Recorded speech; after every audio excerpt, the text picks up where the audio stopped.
আহমেদাবাদ বিমান দুর্ঘটনার ধাক্কা সামলাতে না সামলাতেই নতুন আতঙ্ক। ইউরোপের বিমান প্রস্তুতকারী সংস্থা এয়ারবাসের জারি করা জরুরি গ্লোবাল সতর্কবার্তা এখন নড়েচড়ে বসিয়েছে বিমান দুনিয়াকে।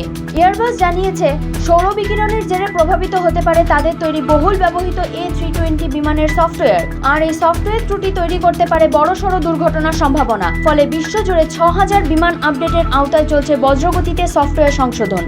ইতিমধ্যে ভারতেও বাড়ছে উদ্বেগ, কারণ এই ঘটনার প্রভাব পড়তে চলেছে ভারতেও।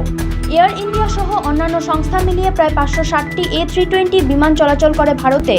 তার মধ্যে অন্তত 250 থেকে 300টি বিমানে এই আপডেট প্রয়োজন বলে জানায় কর্তৃপক্ষ।